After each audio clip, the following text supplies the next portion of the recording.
नमस्कार दोस्तों, welcome back. आज हम लोग देख रहे हैं 9th स्टैंडर्ड संस्कृत का बहुत ज्यादा important part, that is 14 chapter काव्य शास्त्र विनोदः।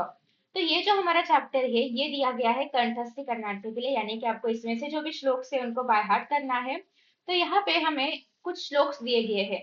उनके अंदर ना बहुत ही फनी वे में हमें कुछ कुछ चीजें बताई गई है, कुछ मोरल्स बताए गए हैं जो कि आपके मतलब हम सबके लाइफ के लिए बहुत ज्यादा इंपॉर्टेंट है।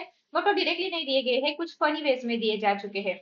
तो अभी हम लोग देखने वाले हैं इन सारे श्लोक को, क्योंकि ये आपको एग्जाम में फिल करने के लिए या फिर इसके ऊपर क्वेश्चंस के लिए पूछा जा सकता है।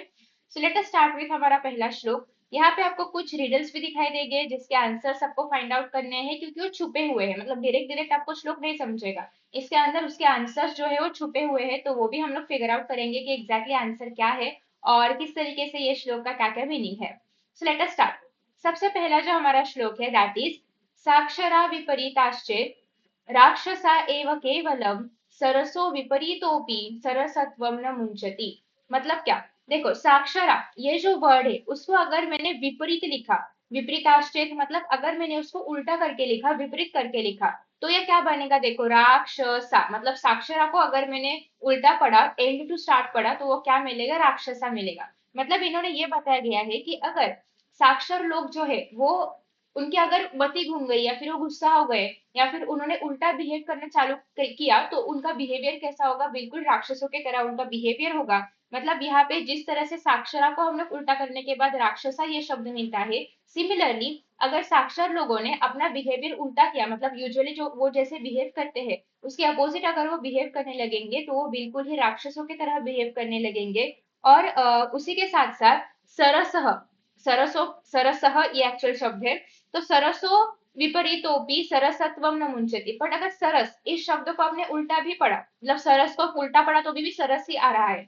बट जो सरस लोग होते हैं उन वो कोई भी सिचुएशन में आ जाए, कितनी भी प्रतिकूल परिस्थिति में आ जाए, कितने भी अनफेवरेबल सिचुएशन में आ जाए, फिर भी वो अपना सरसत्व कभी नहीं त्यागते हैं। कुछ भी हो जाए, सारे लोग उनके विरुद्ध में चली जाए, सारी परिस्थितियां उनके विरुद्ध में चली जाए, फिर भी वो अपने सरसत्व को नहीं त्यागते हैं।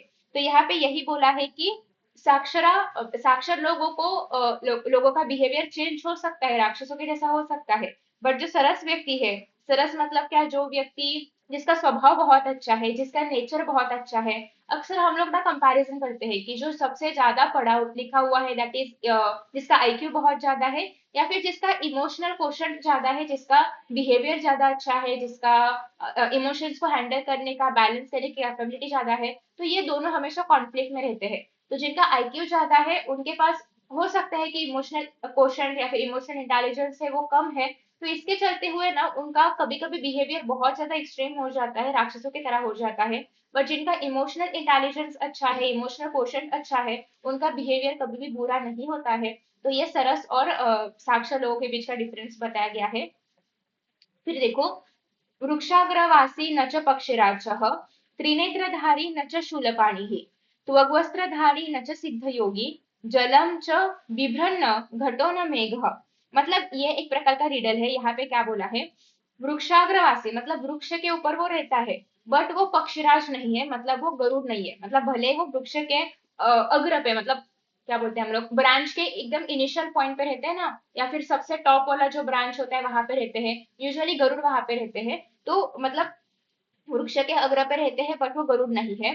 त्रिनेत्रधारी नच शूलपाणी मतलब उसको तीन आंखें हैं, बट वो शूलपाणी यानी कि शंकर नहीं है। अब तक हमें जितना पता है भगवान महादेव को ही तीन आंखें होती है, ये हमें पता है। तो वो त्रिनेत्रधारी है बट वो शंकर नहीं है। त्वग्वस्त्रधारी न च सिद्ध योगी मतलब उसने वो होता है ना योगी जो कपड़े पहनते हैं ऑरेंज कलर के वगैरह, ब्राउनिश कलर के, तो उसने वो पहने हैं। त्वग्वस्त्र मतलब उस वस्त्र को हम लोग त्वग्वस्त्र बोलते हैं। उसने वो कपड़े पहने हैं बट वो कोई सिद्धि योगी वगैरह नहीं है। जलम च बिभ्रन्न घटो न मेघः मतलब पानी तो वो धारण करता है, ठीक है, पानी तो वो धारण करता है, पर वो घट नहीं है, मतलब मटका नहीं है। न मेघः मतलब वो मेघ मतलब बादल भी नहीं है। अभी पानी कौन कौन धारण करता है? या तो घड़े में हम लोग पानी भर के रखेंगे मटके में, या फिर ऊपर बादल में पानी होता है। तो मतलब ये सब है बट फिर भी वो बादल भी नहीं है या फिर वो घट भी नहीं है। तो इसका मीनिंग क्या है? देखो, वृक्ष के ऊपर कौन रहता है? सबसे बड़ा वृक्ष किसका होता है? नारियल का, राइट। तो मतलब वृक्ष के ऊपर रहता है बट वो पक्षराज नहीं है, इसका क्लू क्लियर हो गया। सेकेंड है, देखो नारियल को ना हम लोग देखते हैं कि आंखें होती है, वो जो ब्लैक ब्लैक स्पॉट्स होते हैं उसको बोला जाता है कि वो आंखें है। तो उसको आंखें भी है, मतलब नारियल को आंखें भी होती है। त्वग वस्त्रधारी मतलब उसके जो ऊपर का वो होता है ना कवरिंग, वो ब्राउन कलर का होता है, तो वो त्वग वस्त्रधारी है, बट वो सिद्धि पुरुष नहीं है। और उसके अंदर पानी भी होता है, बट फिर भी वो मटका नहीं है ना, तो वो बादल है। तो इसका आंसर क्या है? नारियल का फल। ठीक है। नेक्स्ट है, तातेन कथितम पुत्र पत्रम लीख समाज्ञया। तातेन मतलब पिता ने, पिता ने पुत्र को बोला कि तू क्या लिख? पत्र लिख। ठीक है, तो ऐसा यहाँ पे बोला गया है। फिर आगे है, न तेन लिखितम पत्रम पितुराज्ञा न लंघिता। पर अभी हम लोग सीधा सीधा पढ़ेंगे तो क्या रियलाइज होता है? न तेना, नहीं लिखा उसने पत्र, तब भी पितुराज्ञा मतलब पिता की आज्ञा न लंघिता, टूट गई ऐसे नहीं हुआ। मतलब पिता ने उसको बोला था कि पत्र लिख, उसने पत्र नहीं लिखा, फिर भी पिता की आज्ञा टूट नहीं गई, ऐसे कैसे हो सकता है? तो अगर आपने ये नतेना शब्दों को ऐसा कंबाइन किया, मतलब नतेना को अलग अलग न पढ़ के ऐसा कंबाइन किया, तो नतेना का मीनिंग होता है झुका हुआ लड़का। ठीक है, मतलब उसने झुक के लेटर लिखा, ऐसे हो जाएगा वो। तो तातेन कथितम पुत्र पत्रम लिख समाज्ञया, मतलब जैसे पिता ने बोला था पुत्र को पत्र लिखने के लिए, वैसा झुक के लिखा किसने? पुत्र ने उस पत्र को। और इसके लिए पिता की आज्ञा का उल्लंघन नहीं हुआ। तो नतेन को अगर हम लोग ज्वाइन करके देखेंगे तो इसका मीनिंग क्या होता वो होता है कि उस पुत्र ने झुक के या फिर ऐसा बेंड होके उस लेटर को लिखा। ठीक है, तो इसके लिए पिता की आज्ञा का उल्लंघन नहीं हुआ है। अगर आप लोग अलग अलग करके पढ़ोगे तो उसका मीनिंग बदल रहा है, बट साथ में पढ़ोगे तो उसका मीनिंग नहीं बदल रहा है। तो इस तरीके से पहेलियां भी आपको दिखाई देगी, जिसके मीनिंग्स या फिर जिसके आंसर्स अगर आप फाइंड आउट करोगे तो आपको मीनिंग अच्छी तरीके से समझ में आएगा। नेक्स्ट देखो, न तस्यादीर्ण तस्यांतः, मतलब ना ही शुरुआत में है ना ही उसका अंत है। ठीक है, न उसका शुरुआत है ना उसका अंत है। यो मध्य तस्ततिष्ठति, और फिर भी वो कहाँ है? वो बीच में खड़ा हुआ है। तवा तवाप्यस्ति ममाप्यस्ति, मतलब तुम्हारे पास भी है मेरे पास भी है। यो जानाति स पंडितो, और जो इसको जानता है वो असली पंडित है। मतलब क्या? ना उसका आदि है ना उसका अंत है, और और वो उनके मध्य में रहता है, मतलब अंत और आदि के मध्य में जो रहता है। और तुम्हारे पास भी है मेरे पास भी है, पर ये है क्या? ये जो जानता है वो असली पंडित है। तो देखो, इसका सीधा सीधा मीनिंग आपको पता चल गया कि कुछ तो ऐसी चीज है जिसके बारे में बात हो रही है, जिसका कोई अंत नहीं है, जिसका कोई आदि नहीं है, जिसका कोई अंत नहीं है। और साथ ही में हमें ये भी पता चल रहा है कि जिसके बीच में जो है कुछ, मतलब जो किसी के तो बीच में रह रहा है, तुम्हारे पास भी है मेरे पास भी है, और जो ये जानता है वो असली पंडित है। तो एग्जैक्टली वो है क्या? तो वो है हमारी आके। आके क्या है? देखो, न शुरुआत में, इसको अगर आप लोग ज्वाइन करोगे तो क्या पता चलता है? न आदि है, मतलब न को ना ही नहीं कंसिडर करना है, न को निगेटिवली कंसिडर नहीं करना है, न को एक लेटर कंसिडर करना है। ठीक है, तो यहाँ पे अगर आपने देखा तो न शुरुआत में है, न अंत में है, और यो यह मध्य तस्य तिष्ठति, मतलब यह उनके बीच में होता है। तो अब ये क्या वर्ड बन रहा है? नयन। इसका मतलब ये श्लोक किसके बारे में है? नयन यानी कि आंखों के बारे में है, जिसका कोई अंत नहीं है, जिसका कोई प्रारंभ नहीं है, जो हमेशा बीच में होते हैं, जो तुम्हारे पास भी है मेरे पास भी है। और अभी हमने ये पहचान लिया, या फिर जो भी इसको पहचानेगा वो होगा पंडित। तो इसके लिए ये शब्द है नयन, इसका आंसर है। फिर देखो, मृगमिन सज्जनानाम तृण जल संतोष विहित वृत्तिनाम, मृगमिन सज्जनानां तृणजल संतोष विहित वृत्तिनाम लुब्धक धीवर पिशूना निष्कारण वैरिणो जगति। मतलब क्या? देखो, इसका मतलब बहुत ही अच्छा है। तो सबसे पहले तो यहाँ पे क्या लिखा है? मृग मतलब हरिण, मीन मतलब मछली, सज्जन मतलब सज्जन पुरुष, जो कि हमेशा सत्य बोलते हैं, अच्छे काम करते हैं, जो भी रहेगा वो सारे सज्जन पुरुष। तृणजल संतोष विहित वृत्ति नाम, तृण मतलब गवत, जल मतलब पानी, संतोष विहित वृत्ति नाम लुब्धक धीवर पशुना, धीवर मतलब जो मछलियों को पकड़ता है, जो मृग को पकड़ता है, यानी कि जो शिकारी है, जो भी, क्या बोलेंगे हम लोग, शिकारी को क्या बोला जाता है यार? शिकारी समझ में आ रहा है ना? मतलब शिकारी मतलब जो प्राणियों की हत्या करता है, उन्हें पकड़ लेता है। निष्कारण वैरिणो जगति, मतलब इस जगत में मृग, मीन, सज्जन, इन लोगों के बिना कारण वैरी है।